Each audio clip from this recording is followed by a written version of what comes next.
Cat EU Invitationals. I'm Gareth, joined by the one, the only, the sensual, the wonderful, the lovely, Ooh. lyrical. Oh, God. Wow. Now I know how it feels. It's amazing. I love this. What a way to wake up. It makes me feel awkward. Why? Why does it make you feel awkward? It's just cringy, dude. 5 seconds. I mean, that's great, though. You got to embrace the cringe. That's true. I will say that it's one of my, least favorite... Oh, here we go, though. Empire knows what's up. They already got it. We don't need to go into that because there's a freaking Terrorblade Warlock in this game. They won. It's over. Yeah, Empire have won. GG. Go next. Oh, there's no next. This is game 2 of the best of 3. That is one way to start your draft, is Warlock TB opener. Especially when the enemy, you know, bans out Lifestealer as a respect ban because of last game. Yeah. Okay. What are you going to say? I think that this is perfect. What's your least favorite part of what? Well, my least favorite thing is when people are like, oh, dude, it's so cringe when it's just like normal human interaction. You know what I mean? And now, granted, what we just said right there was not normal human interaction. I like to take it to the upteenth degree. Yeah. But it's like, come on, guys, we're just having fun. Let's be pals. Let's be friends. It's all good. Haha, I'm 12, by the way. That is, honestly, that is like simultaneously my favorite and least favorite meme. It's like, I am heavily ambivalent towards the haha, I'm 12, by the way meme. Like some days I really get into it. Like, yeah, this is a good one. And some days I just like, please, just end it. Just stop doing this. End my life. I'm done with this place now. I don't want to live in this world. Granted, you know what? We should probably talk a little draft too, because there's a couple of things I really like about this. I've talked before about Crystal Nova and how much I like that spell, but you were telling me that it's good against Terrorblade, but if you siege your high ground, it kind of doesn't matter anyways. Yeah, it's one of those things where right now Chip+4 have, you know, Rocket Flare and Crystal Nova as kind of their wave clear, and it's not amazing against TB illusions because it will take them down to, you know, maybe a third or one half of their HP, but it will never finish them.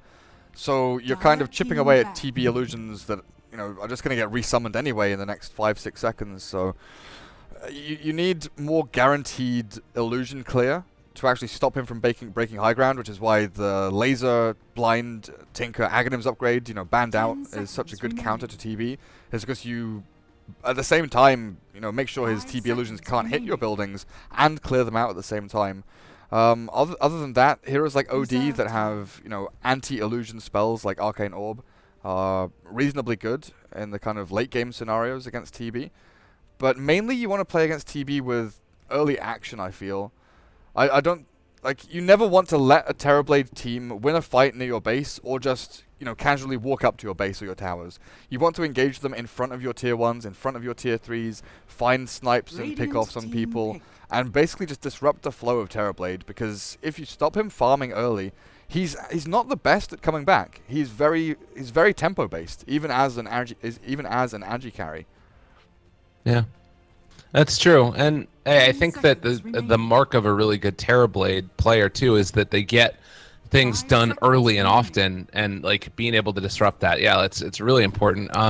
And like a lot of times people say something like, you know, you deal with you throw a timber saw out there to deal with them, but really you run into problems with that too because you don't have the farm or the enough levels to really try and disrupt Terrorblade, and he can punish you in lane. I really like the Legion Commander as an answer instead, because that's going to allow you to burn through those illusions and actually pressure him in lane.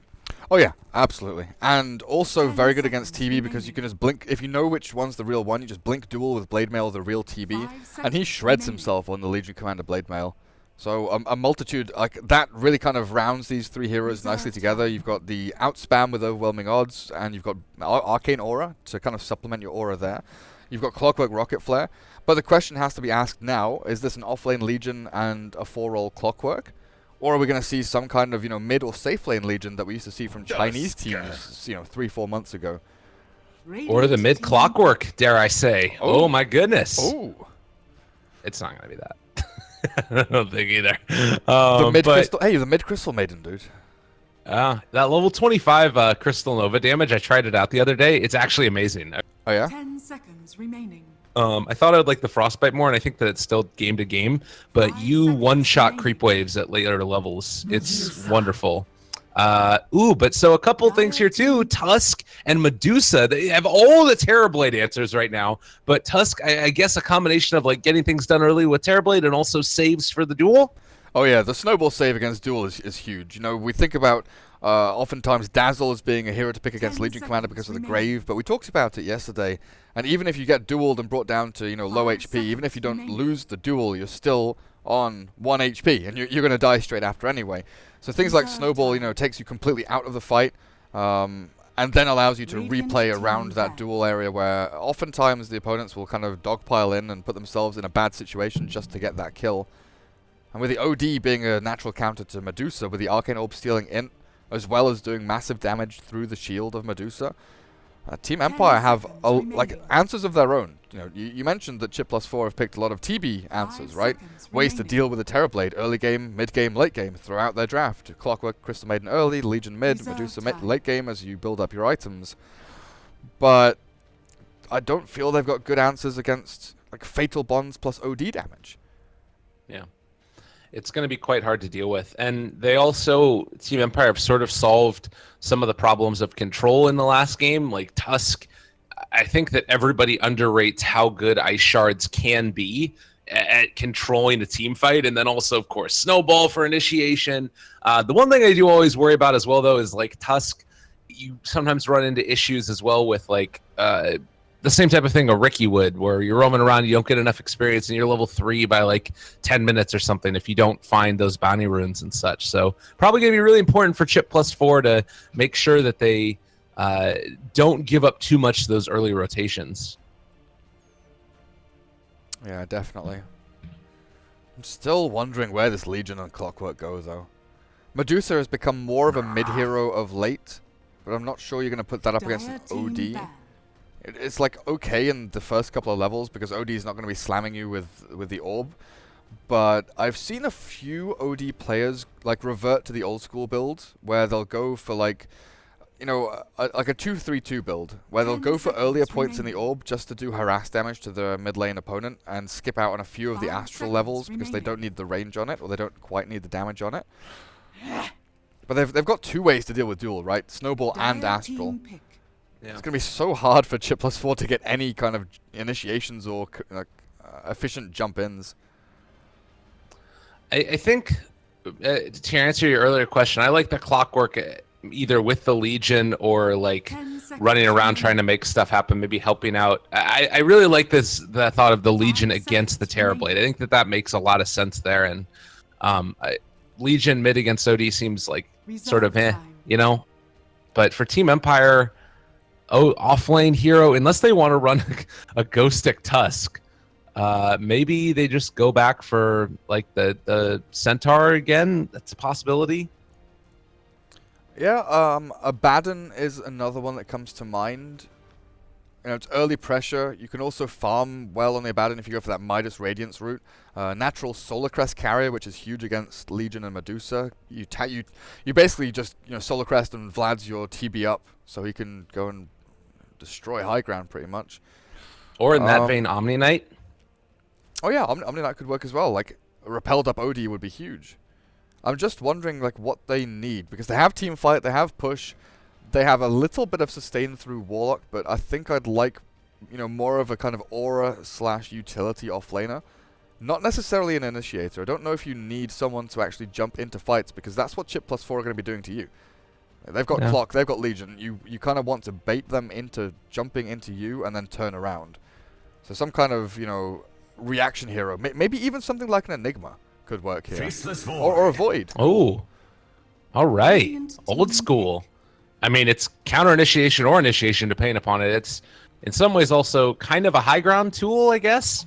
You know, just go up there, chrono everybody, and let Terrorblade hit a tower, or you can just hit them if they're inside the chronosphere close enough. I like it a lot. And you know what's also very good? Is we've seen a lot of Legion Commander plus Warlocks with a PMS build. And you can do a similar thing here with Void Warlock if you really want to. I mean, it's likely going to be like Void plus Tusk in the dual offlane, and you just play aggro into your opponents, because, like, Lyrical, what's a Crystal Maiden going to do when there's two melee heroes punching her with Snowball and Time Walk? They have like two mobility options there.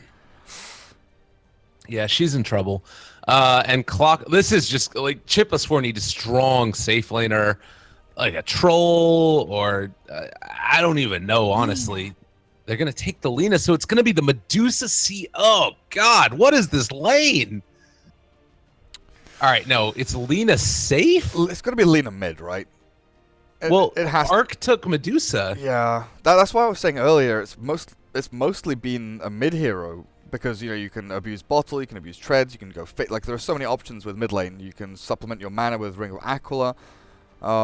Safe lane Medusa has fallen off so much because she's much slower from the safe lane. Like weirdly enough, you feel like like it's one of those feel things. Like safe lane Medusa, you feel like you need to stay in lane for longer to farm more to become an actual hero.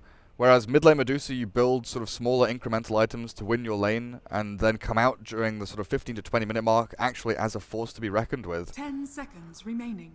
This is a weird one. I'm just gonna say it. Chip+4 lost. Like it's over. I don't know. That's how I feel about the draft. Granted, I've been wrong before, time and again. What's your read? Is there a timing for them that they're trying to hit specifically, or something that they're like looking to accomplish? What's the big play here for Chip+4? It's a tough one. It's a real tough one. This clockwork of Yol has to get like so much done in the early game, I think. Like he's got to stop Tusk from destroying his lanes. The clockwork's got to roam and help out mid. Lina should do well against the OD, so maybe that forces some rotations. But I think Chip+4, their main focus is just not dying. Uh-oh. And, well, that might be a rough focus for him. Fervian got blocked off by the shards, will still live there. Brought down to half HP. They will get a D ward here, I believe, as well. But, God, I don't know how you do with this lane. Like, it's Medusa CM with an occasional clockwork. Like, what are you supposed to do against Void Tusk? Yeah, you just don't die. You try, and you try. You really, really try to not die in this lane. It's a PMS Void with a Tusk Orb of Venom. It is just the nastiest of nasties. 30 seconds to battle. Yeah, I kind of like Chip+4's 5-man. Like, looking at their lineup, they've got great 5-man, they've got good ways to defend towers, good reaction heroes, good TP heroes, good initiation, plenty of damage from the Lina, and it's all kind of wrapped up in this nice bubble of Arcane Aura from Crystal Maiden once she gets levels. But getting levels from the laning stage and actually allowing your lanes to flourish against heavy aggression from Empire, like even TB can be left alone in a 1v2 for a bit because he has Metamorphosis. He can just like pop meta, turn and fight people. I completely agree. I mean, they're messing around down here as well. Go6 just going to keep taunting the entire game. Yol looks to try and get the pull through, and this is what we're saying, that they could end up doing the Clockwork Legion Commander dual lane to try and, even things out a little bit, but it's a tough one. What about Lina versus OD in the mid lane? Because the Lina last pick felt like, all right, we want something at least. Is this at least a good matchup for them here? Oh yeah, Lina like slams OD in this lane in sort of hero versus hero matchup. I don't think FN has many opportunities to like outskill or outmaneuver the Lina. Well, he's gonna get caught in the cogs for a second. Yol, no battery cell, obviously. A lot of damage coming out from Magical. Another Dragon Slave, and he has a salve to burn still. Yeah, you look at how hard this lane is even without the Clockwork cogs into LSA setup that they've got. Lina just outspams. Like right now there's 1.5 waves under tower that OD has to try and CS. FN's doing a great job so far, but this is like not easy. He's having to trade regen, he's taking full hits out from the Lina, another Dragon Slave. Like he's being traded out much more efficiently by the Lina than he can ever dream of, really. So this poll went on, by the way. That's something to talk about. I didn't see how there is a poll in the mid lane, I believe. I don't know exactly either, but the unfortunate thing too is that now Yol is trapped in here with Maposhka, and he's just gonna get brought down. I think this might be first blood one way or the other.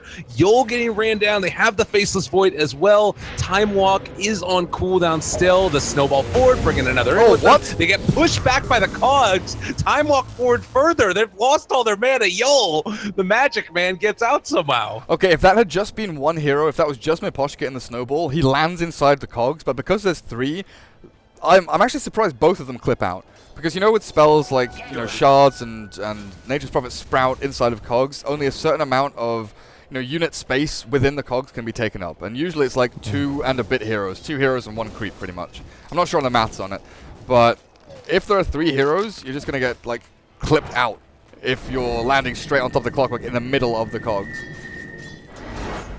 But I didn't see how he did that pull. Like, I've known of a fair amount of pulls coming through from the mid lane with, like, Earth Spirit, Rubik, Tiny. Pudge had a bunch of pulls with his hook at level 1, which all got, you know, removed or nerfed into oblivion.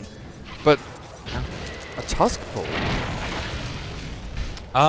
There is one. I think there's also like a morph one that you could do with a captive strike. That's just stupid, though. We'll take a look at it a little bit. I mean, the big thing is that not only does it help him get level 2, but he's also still able to do all the things he was doing previous. Chip+4, the Medusa, you take down about a quarter HP, keeping him on his back foot, and it's the tune right now of a Terrorblade having basically free farm while your Medusa has not had the greatest time in the world. And First Blood down bottom, they kill off Arc. The game is hard. Yeah, a lucky bash from Ghost Stick, but this Medusa CM lane, you know, you've talked about it, we've looked at it, it's not the best. Y'all might find something with cogs, but with... they have tangos. Yeah. See ya, buddy. But I want to go back to the pull. Like, it's not just about the Tusk and what he's doing, but you look at the level difference now between the OD and the Lina. There was, well, there still is kind of a 1/3 or a half level disparity between them just because of that one pull. You know, one wave gets taken out of the hands of the Lina, OD catches up and overtakes the Lina in experience, and now is actually even ahead in terms of last hits. Yeah, a lane that is supposed to be a win for them. That's the thing that's so frustrating about this. That last pick Lina, and it's like, to me it felt as if they were saying, all right, we just want at least one person to have a good lane here. So they take the best matchup they can against OD, and then they still end up coming out on the downside of it. And there's still the possibility, as we see Yol get first hit bash and Ghost Stick's just going to be able to walk away, for the pulls to come in a second time now. If Papushka wants to, he can go do it. He really can. Well, Yol is even like running through these jungle areas to make sure, and yeah, he wards up as well to scout out what the Tusk is up to. But they've started things off on mid lane Magical. Yeah, he's getting caught there. Light Strike Ray comes through. They want to kill off FN. Is he going to down? He's in the cogs, and it will be a kill onto FN by Magical. A second one coming in shortly as Maposhka also going to drop. Great play coming in from the supports to rotate in time. Yeah, the Crystal Maiden's the big one. The Clockwork, you know, makes things look fancy at the end, but the lack of expectation there from Empire that CM would be moving away from the Medusa's laner bot because she's having such a rough time to move mid to counter gank their initiation from OD and then Tusk follow through is like massively unexpected. And so is this move as well. The two supports move top. Like, finding a Warlock here, you just don't expect this. These are crazy and honestly like mega inefficient weird moves that Chip+4 are doing. They've just run from one lane to another, but in doing so they found 2 kills. It's kind of random, but it's working. This has, to me, been one of the big upsides for Chip+4 in the games that we've watched of them, is the support play has pretty consistently been on point. Now you have Tusk that's moving around, trying to lay down some wards, get vision, and make things happen, but he's constantly getting scouted out because they have all these already observer wards off in the jungle. So this one should be dewarded shortly, I'm sure. And, well, then you're going to be playing in the dark. It's never nice. I don't think it fully changes the status quo, though. This still feels like Empire are firmly in the driver's seat, in spite of the slight lead right now by Chip+4. Like, who have they killed? The Tusk and the OD and the Warlock. They are still yet to touch Chappie. 2,800 net worth TB. Mag is running in looking for a duel, but Chappie, this is where you start to see the moves around by the Terrorblade. It's 6 minutes in. This is like the no-tail move.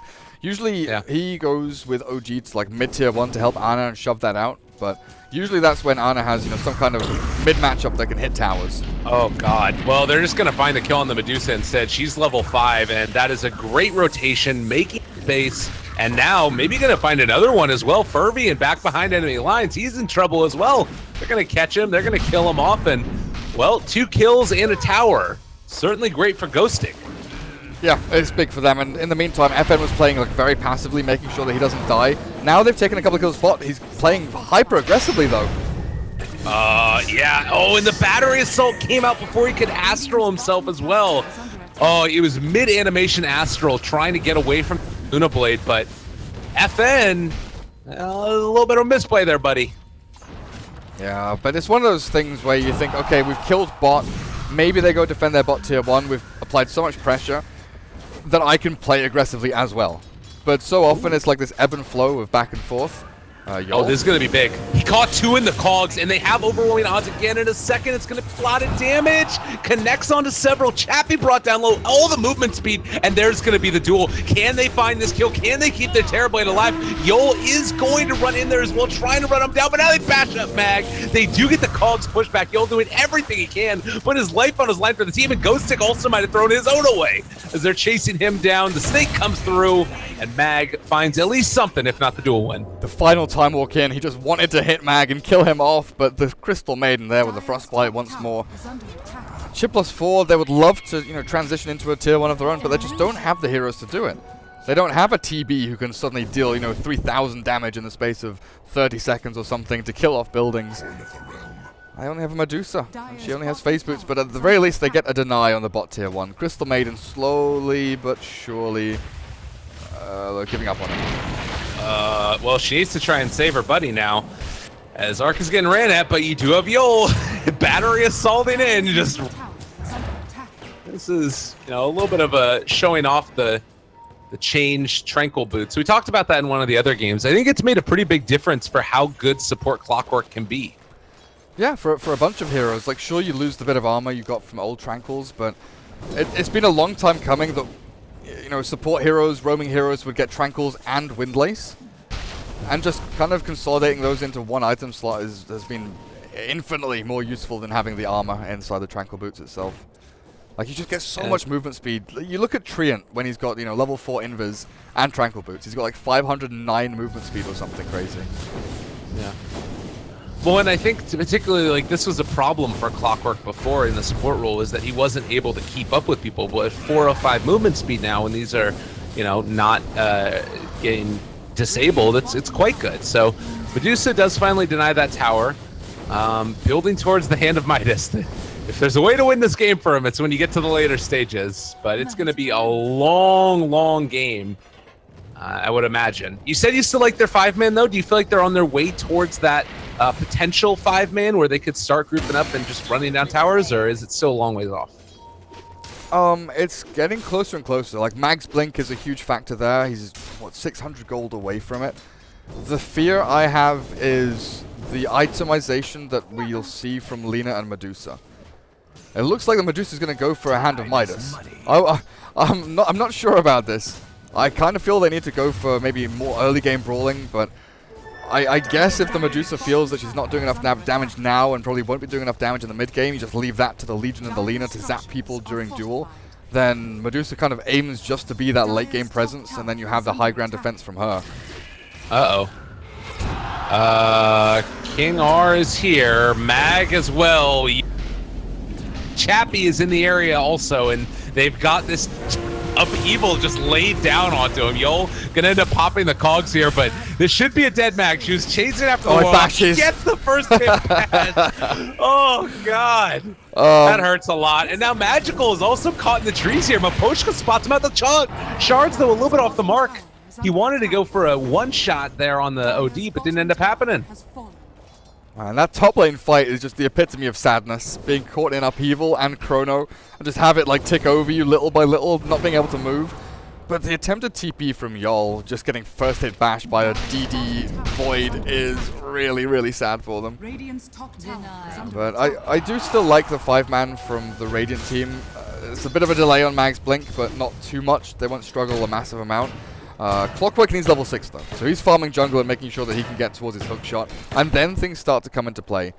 I do wonder if they'll bring Medusa into fights, or if they'll try and play as like this 4-man squad, because honestly, between Legion and Lina, they've got enough damage to kill off a couple of heroes of Empire who will be spread out across the map at this point. Yeah.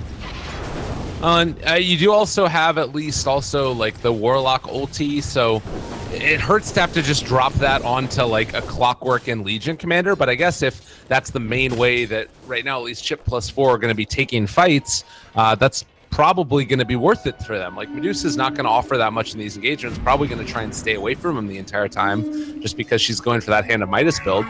So I feel like they have some answers at least for the aggression that we're probably going to see, although whether or not they'll be able to get there in time before Laguna Blade or a duel blows somebody up is kind of another question. It should come soon, but I think, yeah, with Warlock ulti, as long as you see Lina +1, you drop the ult. It doesn't really matter who the +1 is, as long as you catch Lina and manage to like Fatal Bonds and Chaotic Offering her, then fights are going to go well.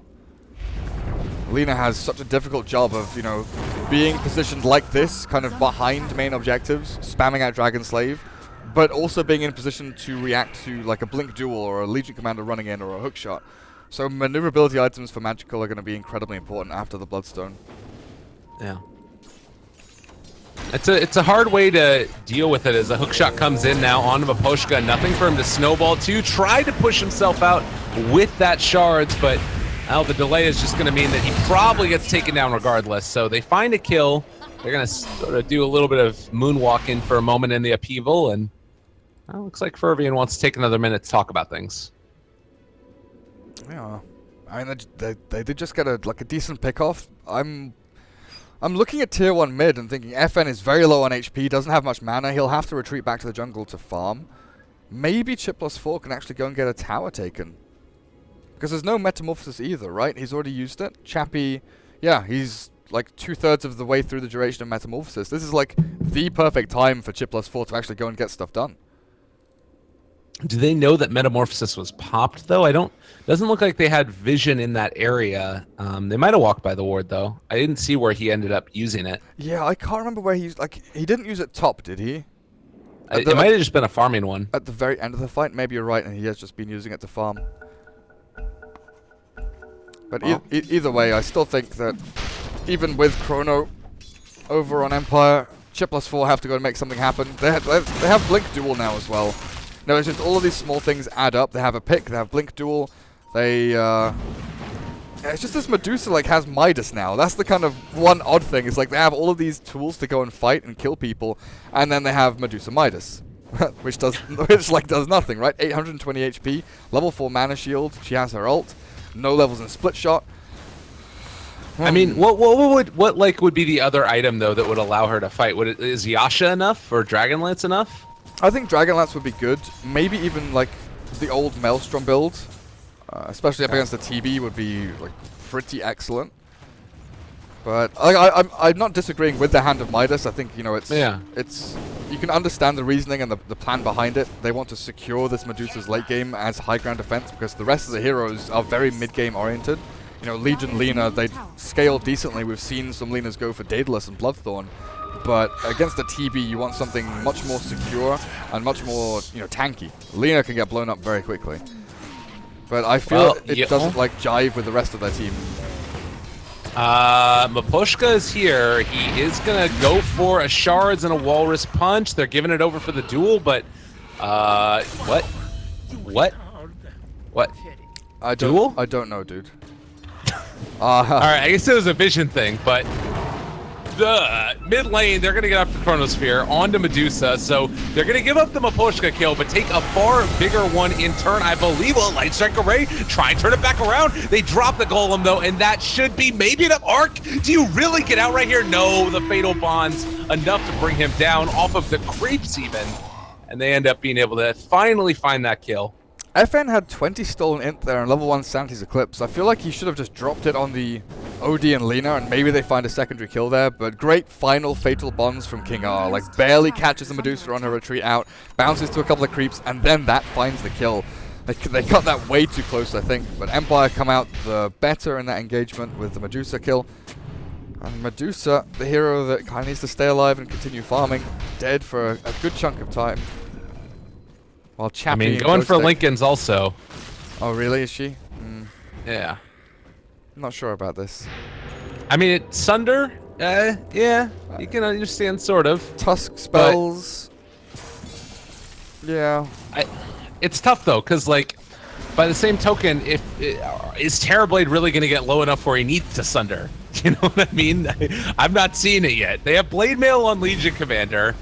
You have Lina's spells to sort of get rid of the illusions, which is also quite good. But you can definitely... It needs to be everything perfect. And this is the time to fight with Warlock ulti down. Oh, for sure. They can definitely pop the TB during a duel with Laguna Blade. This tower, the bat... Oh.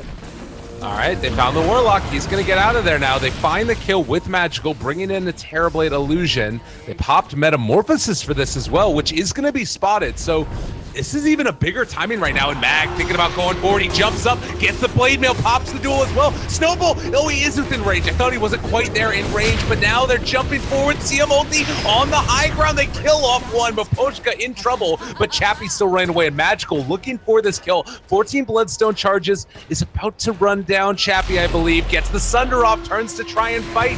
Gets the turnaround on a Mag, but it's not going to be enough, I don't think. They drop the Sanity's Eclipse onto Fervian as well as Magical, and now Ghostic is here. He's trying to run them down. Blake cleanup crew. FN is here as well. Where's the Chronosphere? Oh, it's a blink away, and Mag is going to survive. You do lose Magical, which is a big kill, but getting out with that Legion is likewise very large. They kill the Terrorblade as well. Very important for them, even with that Sunder being thrown back. When Poshka wants to go in for more. Yeah, Magical's back again. That low respawn time because of Bloodstone. But the Faceless Void kind of walked into that fight expecting to get a 3 or 4 man chrono with the OD nearby, and Empire should by all means have been able to clear that fight up. But with a cooldown coming like 3 seconds, 2 seconds, then a blink out from Mag, they only catch 1 in there, 2 people escape, and things kind of came crumbling down. The reaction from OD and Void wasn't quite snappy enough, but also the fact that Empire kind of got sucked into that fight when King R got caught behind the tier 1 mid, right? He got hook-shotted. 2 heroes came from the southeast. The Tusk, oh god, that's a big duel.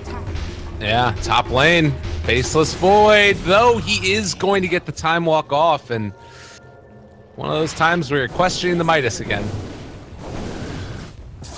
Unfortunate.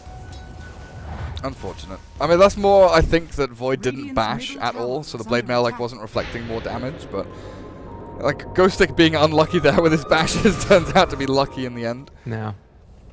No, it's true, and I guess though, like thinking about the momentum swing that you could have gotten from a Void kill right there would have been tremendous. And he is getting that Blink Dagger now, only around, what is that going to be, 800 gold away roughly. If he gets to this item in time, it's another one of those great initiating tools or counter-initiating tools that they have. In that last fight, the reason it went so well, King R didn't have Golem up. So fighting around these ultis, Chip+4, they're doing a good job of it so far. Yeah, they picked their moment tremendously well. With the next chrono, though, it's not just going to be like Fatal Bonds and Rock that go in the top. It's going to be a farmed OD and a farmed TB. Both of these heroes very, very good at fighting around the Chronosphere with their ranged, TB's ranged form through Metamorphosis, and also the Hurricane Pike that FN has picked up on the OD, giving that extended range to hit people a little bit deeper now. Stacking up all that intelligence as well. And you look at Chip+4, their heroes, a bunch of these guys have got relatively low ints. They're going to start getting slammed by people. Yeah, it's true, and I mean, even Medusa taking that extra like mana burn from the proc of the Astral as well, or not Astral, excuse me, Sanity's Eclipse is quite hard to deal with. And now the big smoke play moving into the jungle. If they could find Magical here, honestly, or Mag, the CM is like the least good target to go on, but they gotta take what they can get. Oh.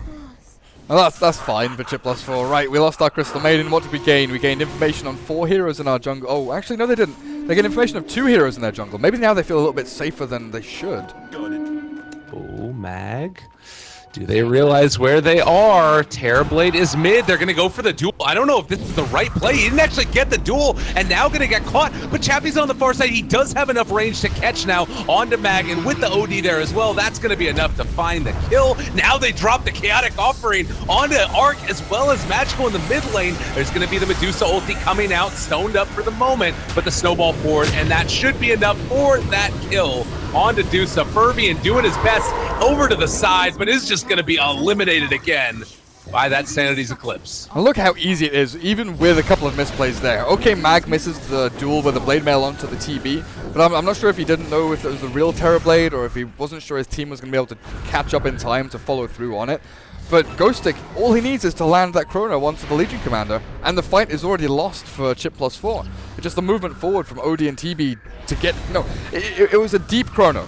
The Legion was quite far away, but with Hurricane Pike and Metamorphosis, like literally those two things allowed him to kill that Legion Commander and swing the fight even further to find the Medusa. Oh, and now Mapushka caught yet again. Well, again, it's like, as long as it's not the TB or the OD, I feel like it's almost irrelevant. Maybe not irrelevant, but close to it. Also, FN about to finish off his Blink Dagger here. Medusa's going to show they have Magical in the area. They want to try and run FN. Does he get out in time? 4-step away, trying to juke this out. They are going to go for the Light Strike array, which does connect, but nobody is here to help out the OD. The Laguna Blade and the right clicks will get that big win that they needed. That cast range talent on Lina. I'm starting to love this more and more. I always felt that the plus 80 Light Strike array damage was, you know, the better one. The fact you can insta-clear creep waves with your combo of Slave LSA. But the cast range one, we saw Mickey do it the other day on Pro Dota with his Lina, go Ether Lens, and you had this ridiculous range on LSA that was basically like the range of Torrent. But being able to cast that spell on the OD as he's retreating from like an almost unexpected range, the extra 125 really does make a difference. Meant they were able to actually catch him while he was astraling up the Legion. Yeah, and it's big. It's like a really long range even without the Aether Lens. So as far as finding kills, it feels like it's more effective, the cast range, if you're going like a more farming oriented build for Lina, then maybe the other one's the better one, which is the way that talent should be. You can play heroes in multiple different directions. I like that.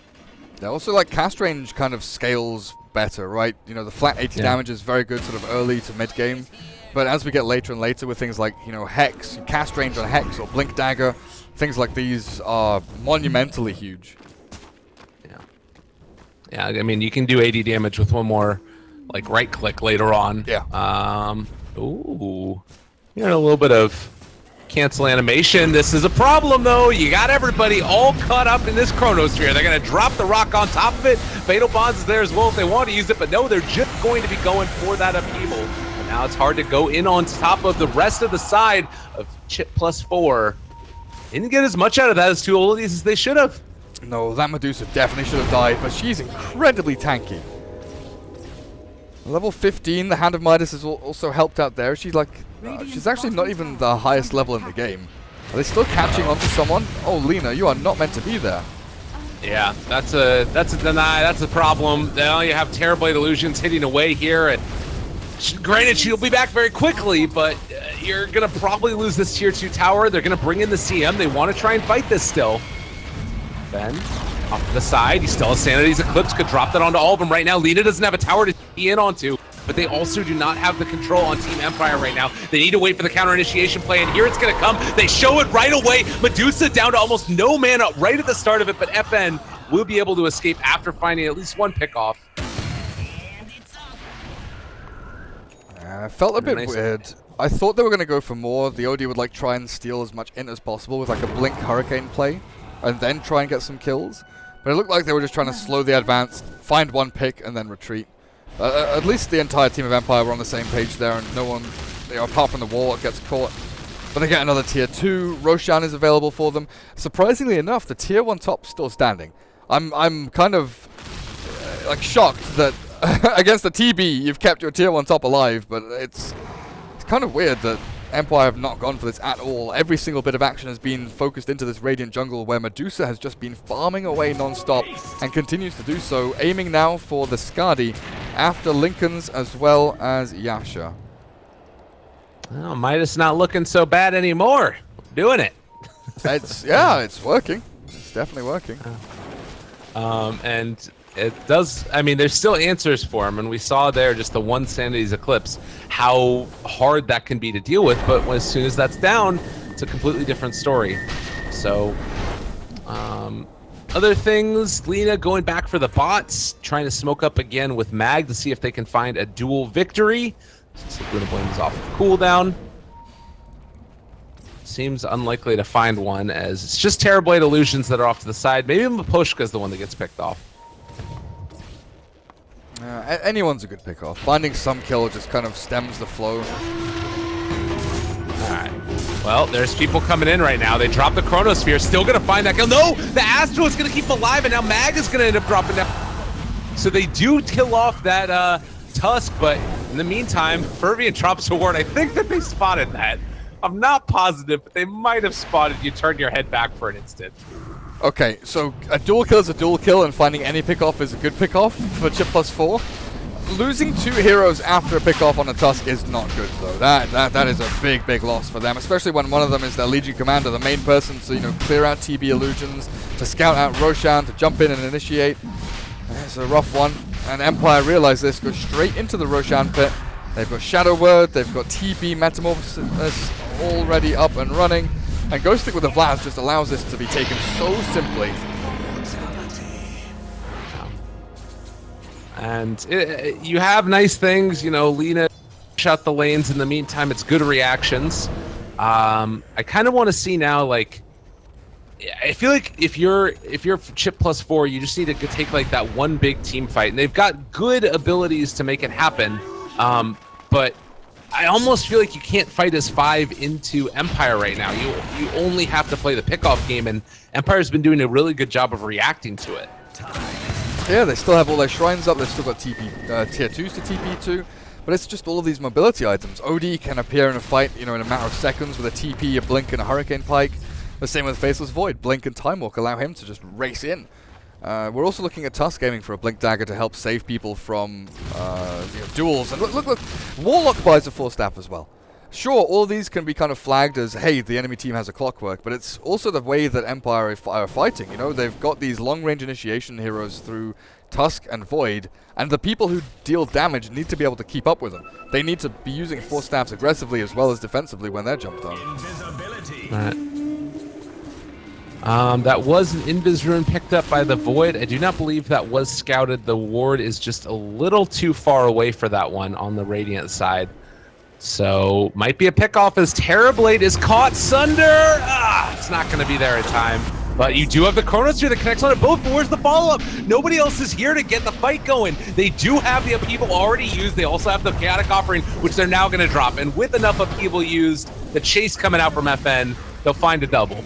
Yeah, see right there, even with like a slightly late TP from OD, he was TPing in just as the duel was ending on the Terrorblade. The OD TPs, arrives, 4-staff, Blink, and he's in the fight. You know, he's 2,000 range away from the battle itself, but within a matter of seconds, he's in there doing the damage that's needed to be done. And again, a 2-for-1 trade. This time, okay, Chip+4, they get a better target, it's the TB. But they still lose 2 very important heroes. Lina down to 6 Bloodstone charges, and the Legion Commander still kind of being stalled up. The BKB has been a pipe dream for this Legion for the past 5 or 6 minutes. And she's still 200, 300 gold away from finishing off the recipe. Yeah. You know, I almost wonder if I would like to see Empire go for like an Aghanims on Void instead of going back for like the Manta Diffusal route. Like, in some ways, his FN is going to find another kill onto Fervian. Don't know why he popped out there. But like, Yol also looking for Ghostic now. They got to juke this out. He's able to time walk away.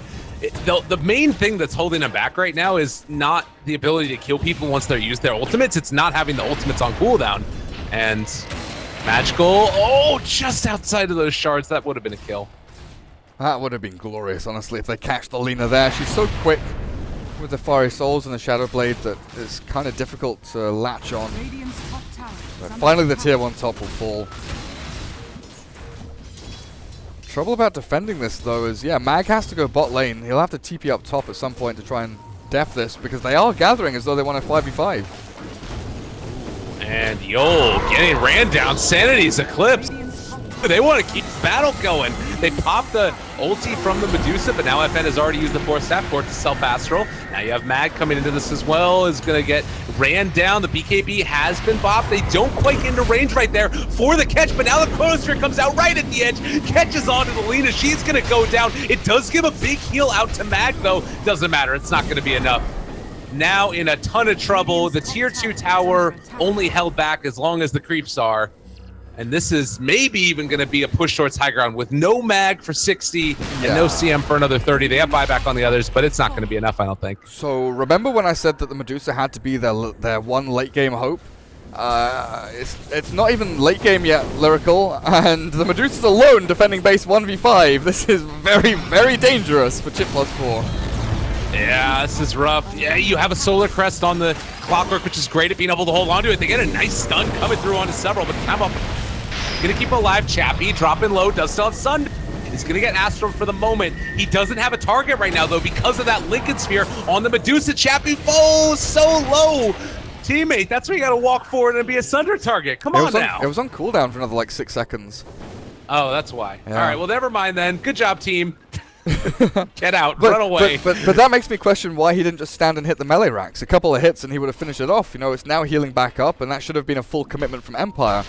OD with the Aegis didn't get deep enough into the fight, I think. There was a bit of miscommunication when the buyback came out from the Lina, I believe. Yeah, Magical bought back, and that kind of caused this split in reactions where half of Empire were, you know, caught by a hook shot and on their retreat, and TB was zoned out by Cogs and the rest of the Radiant team, so he couldn't really walk away from the racks, but he also couldn't really stand and hit them. You know, he was caught in this kind of, you know, damned if I do, damned if I don't situation, and in the end he tried to take the safe route and escape, but still died.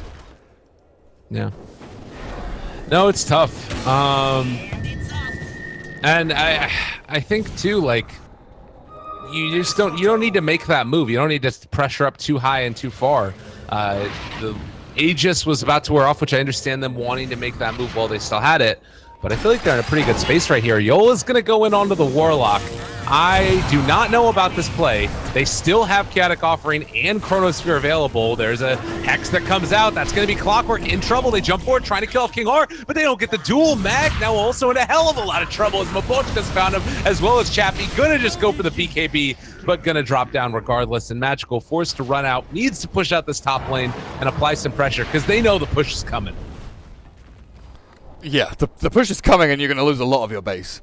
I don't think that they went too far in at top. I think, like, going in deep or not going in at all is, like, fine either way as long as the entire team is, like, on board. The trouble was that FN with the Aegis was not the one that was, you know, at the front to tank, because TB is the tower hitter. If FN had maybe been a bit more aggressive with his positioning and, you know, not necessarily held this shrine up at top tier 3, but was maybe, you know, offset, hiding somewhere sort of around this line, around the barracks, then they could go a bit deeper. But look at this Medusa. Getting slammed. FN? All right, you got the Astral off. They are going to need to do something else to save him here, but oh my god, the hookshot comes in. Beautifully timed. Baposhko wanted to go for the save, but it wasn't going to be enough. And now they use the Warlock ulti. They've used Metamorphosis. They're going to jump for it. Chronosphere catches onto one. The poor Crystal Maiden. Just wanted to let it go over there onto the side. The Solar Crest actually kept her alive pretty long as well from the Clockwork, but regardless, this is Empire needing to back out. They don't have anything else here. And in the meantime, oh, good snowball there from Apochka, trying to keep Mag away from the rest of the team. Looks like King R is going to escape just barely. So too will the rest of Empire. That was perfect. They were going to force and blink Mag with the Blade Mail BKB to duel the TB. Like, they barely had enough range on it, but that snowball just stops the plan completely. Mapochka gives up his life to save maybe even 2 or 3 of his teammates there, because Warlock and TB were likely going to die if Mapochka doesn't make that exact play. That was spot on, absolutely spot on. And now they've got no chrono. Now they have no ultimates on Empire. Their high ground pushes have kind of deflated and failed. I don't feel that Chip+4 have really grasped back enough of a net worth or map control lead, but they're definitely proving that they're more difficult to kill than maybe Empire had anticipated. Yeah, and Ghost Stick showing that respect right now. He had the Invis rune along with Manta Diffused Blade. Probably could have soloed Clockwork, but didn't know where the CM was, where the rest of the team was, and so ends up playing it a little bit more safe. They don't need to make big things happen right now. They just got to sort of play it out a little bit more cool, calm, and collected. Cool, calm, God, and I collected. can't believe that. I can't believe FN just like ran up there and just got destroyed. Like, what the hell? Yeah, I don't. The thing is, like, he'd used his blink. I could understand if he walked there, astraled, and then has the safety of blink to get away. But oh, is that snowball gonna hit? Yeah, they found Yol. Yeah. But yeah, he was was a good pickup. He was very, very ballsy with that Aegis there. Slow down. No fuss, no muss. Don't even need to use the diffusal charges. But guess what? Solar Crest is still a good item. A testament to how good it is, how long he stayed alive. Yeah, it's ridiculously good, honestly. Let's be real. It's a broken item. It's too cheap. It's too good. It's too strong. Must remove it from the game. No, it needs like a, I don't know, like a 500 gold recipe or something. Okay. I'm not sure what they do with it. But like the jump from Medallion to Solar Crest is such a large jump for a relatively like small investment. Especially since they lowered the cost of Talisman of Evasion. Oh yeah. Man, look at how fast Medusa moves when you got that butterfly active. Flutter is too good. She's actually really, really farmed. And aiming towards the Rapier. This is going to be the ultimate late game raid boss that Team Empire have to deal with, and I am starting to fear for them whether they can actually kill and deal with this Medusa. They need to throw so much onto this Medusa to kill her. Radiant's middle tower. Chrono, I would love to Fateful see Bonds, TB, Metamorphosis, maybe a Sunder. I feel like a Solar Crest would be quite good on Empire as well, though, because she's not going MKB, and you already have the butterfly on TB. Wait, actually, did she queue that up? No, she still got the Rapier queued up. That might be like one way to make it work. TB is going for a MKB himself, so it will solve a lot of the issues. That's kind of killing off that Medusa. Kind of interesting, yeah. I thought maybe Warlock or Tusk would pick up Solar Crest. Warlock saved up a fair amount of money. I'm not sure what he's planning to go for. But neither of the supports went for a Hand of Midas, right? So their net worth is never going to really raise as high as someone like the Clockwork, who has been in so many fights and has been the real 4-role hero, while Krista Maiden has just been running around and warding. Yeah, totally. It's nuts how much farm the Clockwork's been able to get without a Midas this game. Yeah, I kind of assumed, like when I was making that point, I was going to click on the Midas and like, click on the Clockwork and see his Midas and be like, yeah, here, this is perfect example. But he doesn't. He's just been fighting. Yol has found this gold just through killing Yol's a people. player. Absolutely. Big player. What else is there really? Level 25s are online now as well, so gonna have that very long arcade orb in steel. Can make a pretty big difference in the extended fights, but now looking for Yol, they thought about it. Look at this, Chip+4, they're all prepared for it. They catch the Void right at the start of this back. They'll call off the charge, at least for the moment. I think it's a trap for Empire to go in right here, unless they get a great initiation, and there's the Hex to start it off. Magical is there as well, trying to bait out reactions. This is so tense between the two teams as well, but the Radiant knows where the Dire have been moving. They have this observer that scouts them out on the pass as they come across. So holding the high ground here, nothing is gained by Empire unless Chip+4 make a misstep. But with the Rocket Flare now scouting out, I think Empire will realize their only real avenue is to push in down bot lane, and they actually signal to go towards Roshan. So they'll try and force pressure, force some TPs, maybe a fight outside the Radiant base. But with the TPs coming through now, they're going to try and rush into Roshan as quickly as they can. Yeah. Arc's still just tickling. Missing occasionally as well. I do wonder if he's going to go back for an MKB or not. I feel like it's pretty important to actually be able to hit targets. Although I guess it's just the Terrorblade right now. So maybe you use all of your magical damage to blow him up and then have the Rapier for everybody else. Yeah. Like you try and blink BKB dual blade mail the Legion, the TB, sorry, with the Legion, and have the Lina just BKB run into the fight, Laguna Blade as well. You just dump as much as you can into the TB, and then you have the Medusa, skirting the fight, trying to sort out the OD, trying to finish off the Void. But Medusa kind of needs a BKB of her own.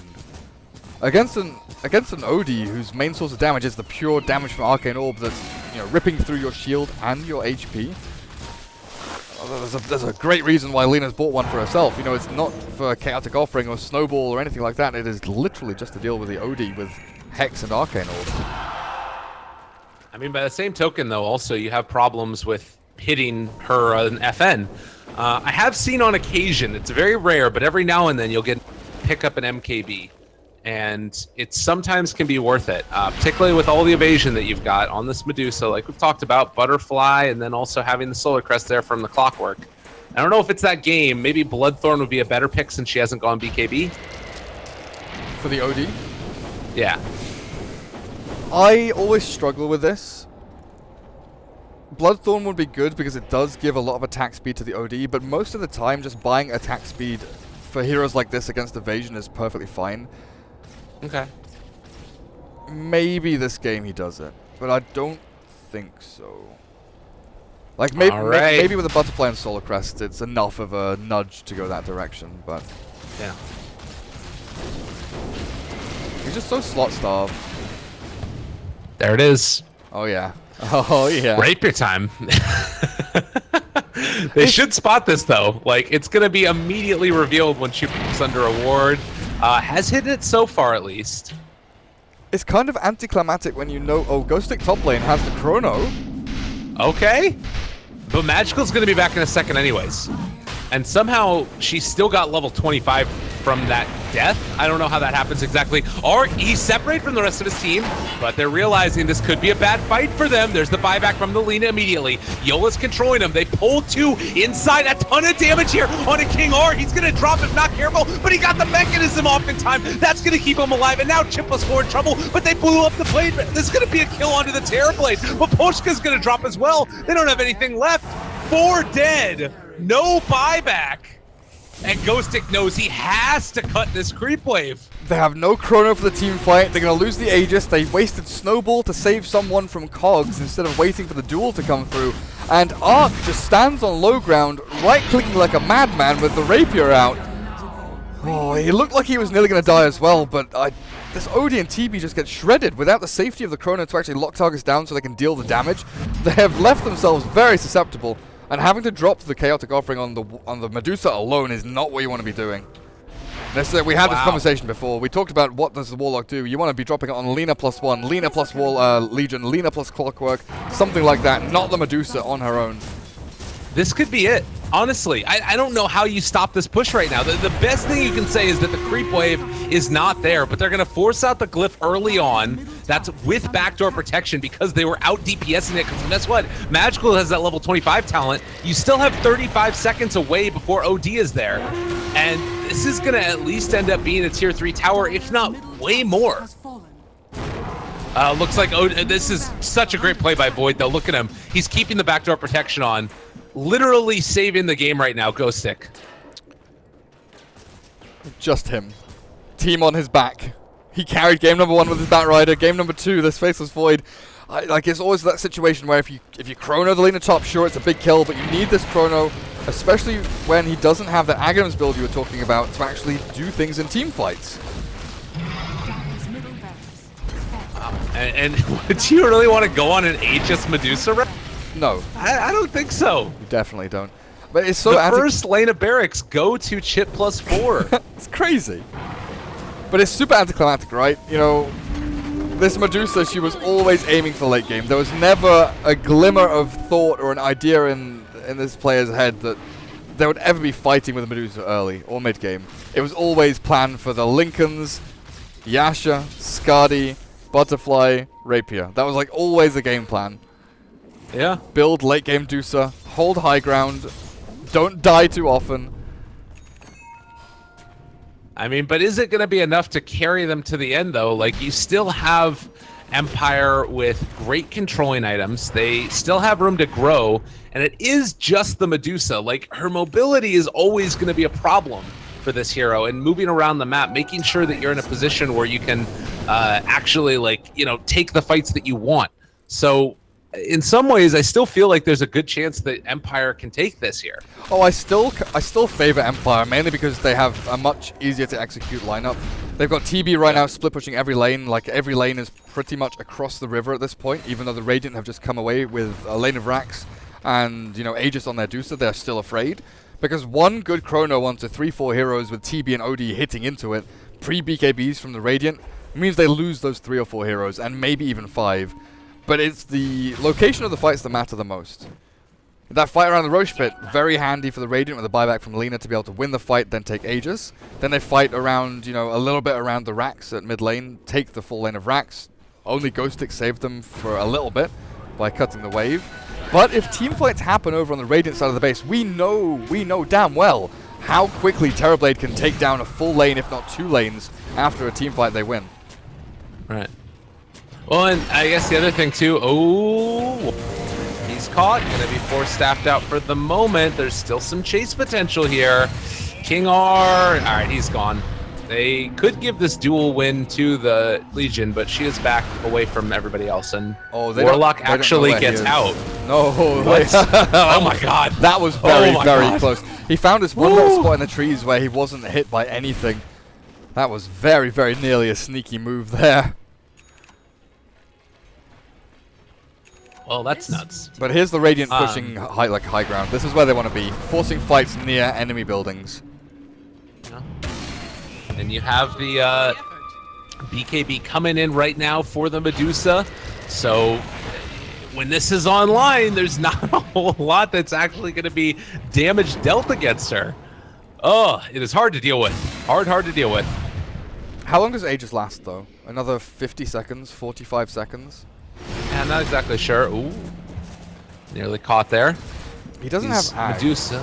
Reflection doing some decent damage. But still the tower is falling.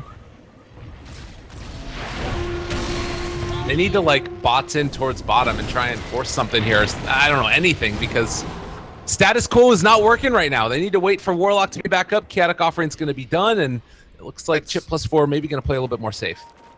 Empire will have timed Aegis, and it's like 15 seconds until go time.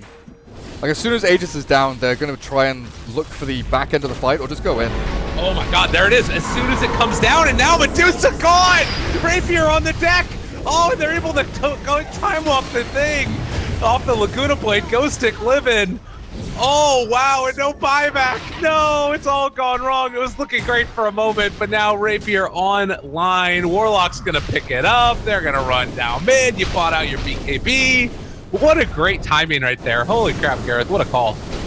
I mean, you could probably tell from my tone of voice when I looked over towards Roshan, then looked back up the top and see the Medusa just still standing there when Aegis is like 10 seconds until it goes down. And with the amount of initiation that Empire has, it's inevitable that they're going to jump you. Like, teams at this level do not forget to time Roshan. They do not leave it, 5 or 6 seconds or 10 seconds plus or minus from the wrong time. They know exactly when Aegis is going. They know exactly how much time they need to kill you. And with 1 Chrono and 2 big fat cores hitting into that Chrono, your Medusa will die. I think that's like one of the biggest misplays I've seen in a long time. Well, it shows the power. Yol may be a little bit tilted here. He's going to get caught, not be able to catch the hook shot either, and this is going to be mega creeps. Good game, well played, gets called. We talked about what it was that's going to be the separating factor in this game, and really what it was the persistence, the experience of Team Empire taking it over at the end, even though they were down by a really significant margin at a certain point. It looked like it was going to come back. Huge swings. Yeah, I mean, they went down early game. Empire brought it back and looked, very strong. But I really liked that Medusa in the end from Chip+4. I wasn't a big fan of their draft throughout, but kind of understanding and, once you start creating a rationale in your head for what's going on, then you kind of empathize with what Chip+4 were aiming for. They didn't execute perfectly, but I don't think they ever needed to. This Medusa farmed like an absolute insane player. Got the Rapier, and the game actually turned around a fair amount from that Roche onwards. They just needed to play a little more slowly. I'm really sad that they lose on that moment where Aegis expires, because I feel like that is... You said it. It's down to experience in overall gameplay, macro gameplay, micro gameplay that the greater team comes out in the end. But if that had been even slightly different, if Medusa had moved, 300 range back towards the rest of her team, or there was a force staff, or there was, some way to save the Medusa or keep the Void away from the fight and not allow that Chrono to land, then I think that Chip+4 had that game.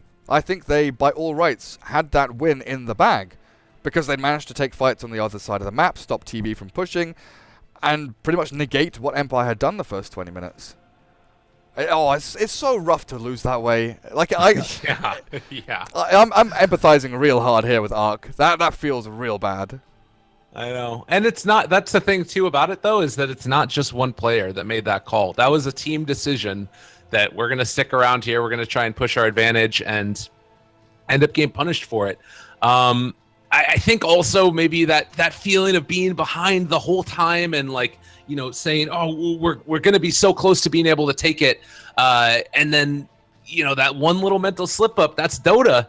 Likewise, though, for Team Empire, what happened about the presence of mind to make that play, to recognize and, say, all right, we're going to hold out. We're going to hold out. We're not going to try and, tilt. We're not going to try and do any of this stuff. And then they wait for that perfect moment. In your eyes, this to me was one of the better teams coming into this event. There's still Ninjas and Pyjamas, Prodota Gaming, as well as Effect and Vega Squadron. How do you rank Empire? Empire, I think they got very unfortunate to lose to NIP in the round, in round 1 and drop into the lower bracket. But they're showing now against C9, against C+4, they're 2-0ing both of these series. They are looking incredibly strong. NIP against PD up in the winner bracket final, one of the spots that will go into the playoffs. I think that's going to be a really close match. PD have proven that they can draft incredibly well and stick it to the man, but I don't know, Empire going to be facing off against Effect or Vega in the next round. CIS versus CIS, it's going to be tough. Empire are a good team, but Vega and EF are showing that they are, within that region, very, very strong contenders as well. Yeah. Well, I'm very excited. I can't wait to watch more of it. There's more Dota. It's constantly going on. It's always happening. There's so much freaking Dota being played right now. But thanks for having me on, Gareth. That was a hell of a lot of fun. Excellent. So the next series we have, I believe, is tomorrow, 2 p.m. CEST every day for like the next week and a half or so, next 2 weeks, where we'll